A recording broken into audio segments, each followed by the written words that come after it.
Senator Paul. Dr. Fauci, the idea that a government official like yourself would claim unilaterally to represent science, and that any criticism of you would be considered a criticism of science itself, is quite dangerous. Central planning, whether it be of the economy or of science, is risky because of the fallibility of the planner. It would not be so catastrophic if the planner were simply one physician in Peoria. Then the mistakes would only affect that physician's patients, the people who chose that physician. But when the planner is a government official, like yourself, who rules by mandate, the errors are compounded and become much more harmful. A planner who believes he is the science leads to an arrogance that justifies, in his mind, using government resources to smear and to destroy the reputations of other scientists who disagree with him. In an email exchange with Dr. Collins, you conspire, and I quote here directly from the email, to create a quick and devastating published takedown of three prominent epidemiologists from Harvard, Oxford, and Stanford. Apparently, there's a lot of fringe epidemiologists at Harvard, Oxford, and Stanford. And you quote in the email that they, or from Dr. Collins, and you agree that they are fringe. And immediately there's this takedown effort. A published takedown, though, doesn't exactly conjure up the image of a dispassionate scientist. Instead of engaging them on the merits, you and Dr. Collins sought to smear them as fringe and take them down. And not in journals, in lay press. This is not only antithetical to the scientific method, it's the epitome of cheap politics, and it's reprehensible, Dr. Fauci. Do you really think it's appropriate to use your $420,000 salary to attack scientists that disagree with you?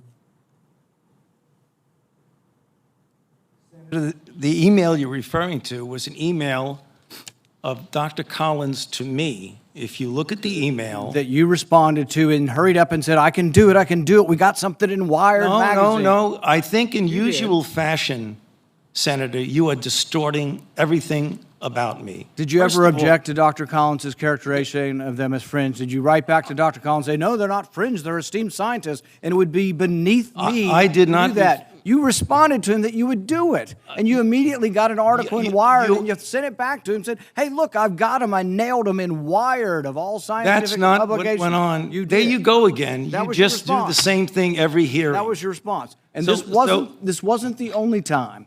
So your desire to take down people... You're absolutely incorrect. As usual, Senator, you are incorrect almost everything you said. Well, no, you deny, but the emails tell the truth of this. No. This wasn't the only time. Your desire to take down those who disagree with you didn't stop with Harvard, Oxford, and Stanford. You conspired with Peter Daszak, who you communicated with privately, and other members of the scientific community that wrote opinion pieces for Nature.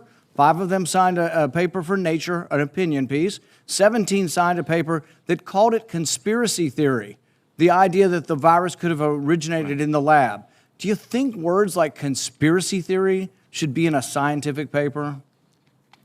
Senator, I never used that word when I was referring to it. You're distorting virtually everything. Did you communicate with the 5 scientists who wrote the opinion piece in Nature where they were describing, there's no way this could have come from the lab? That was not me. Did you talk with any of those scientists privately? You keep distorting the truth. It is stunning how you do that. Did you talk to any of the scientists privately who wrote the opinion? You did. Well, what were they telling you privately? Well, let me explain. You're going back to that original discussion when I brought together a group of people to look at every possibility with an open mind. So not only are you distorting it, you were completely turning it around, as you usually do. Were most of the scientists that came to you privately, did they come to you privately and say, no way, this came from the lab? Or was their initial impression, Dr. Gary and others that were involved, was their initial impression actually that it looked very suspicious for a virus that came from a lab? Senator, we are here at a committee to look at a virus now that has killed almost 900,000 people. And the purpose of the committee was to try and get things out, how we can help to get the American public. And you keep coming back to personal attacks on me that have absolutely no relevance to reality. Do you think anybody has had more influence over our response to this than you have? Do you think it's a great success? Do you think it's a great success what's happened so far? Do you think the lockdowns were good for our kids? Do you think we slowed down the death rate? More people have died now under President Biden than did under President Trump. You are the one responsible. You are the architect. You are the lead architect for the response from the government, and now 800,000 people have died. Right. So you think it's a winning success, what you've advocated for government? Senator, first of all, if you look at everything that I said, you accuse me of in a monolithic way telling people what they need to do. Everything that I've said has been in support of the CDC guidelines. Wear a mask, get boosted. And you've advocated to make it coercive and done through force. Everything you've that I've advocated said. that it be done by mandate. Right. You've advocated that your infallible opinion be dictated by law. Right. So again, Madam Chair, I would like just a couple of minutes because this happens all the time. You personally attack me, and with absolutely not a shred of evidence of anything you say. So I would like to make something clear to the committee. He's doing this for political reasons. What you need to do is, he said in front of this committee. You think your takedown of three prominent epidemiologists was not political? You don't want me to was finish my because you know what I'm going to say. That was the question. Senator, were you political in taking down these three prominent epidemiologists? Senator Paul, if you would please, I'm going to allow this, Dr. Fauci to respond. We have a number of senators who would like to ask questions, and I would like him to be able to respond. Please do so. So the last time we had a committee, or the time before, he was accusing me of being responsible for the death of 4 to 5 million people, which is really irresponsible. And I say, why is he doing that? There are two reasons why that's really bad.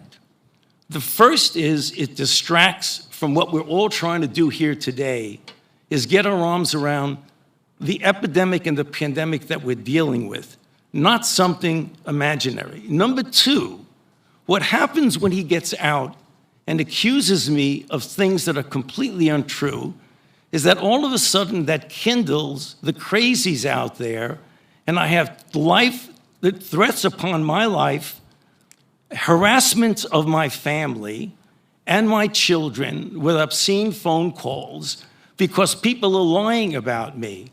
Now, I guess you could say, well, that's the way it goes. I can take the hit.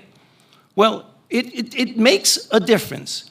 Because as some of you may know, just about 3 or 4 weeks ago, on December 21st, a person was arrested who was on their way from Sacramento to Washington, D.C.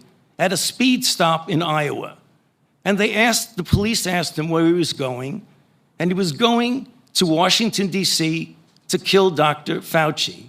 And they found in his car an AR-15 and multiple magazines of ammunition, because he thinks that maybe I'm killing people. So I ask myself, why would Senator want to do this? So go to Rand Paul website, and you see Fire Dr. Fauci with a little box that says, contribute here. You can do $5, $10, $20, $100. So you are making a catastrophic epidemic for your political gain. So you have politically attacked your colleagues and in a politically reprehensible way, you attack their reputations. Okay, you won't defend it. You won't argue it. You'll just simply turn around the attack. We're going to continue this hearing. We have a number of questions from just other senators. One more minute, please. Well, Dr. Fauci, I really appreciate your response, but we do have a number of questions from senators, and we do have a second round, and I'm being asked to make sure that everybody has their time. So thank you. Thank you very much for allowing me, Madam Chair.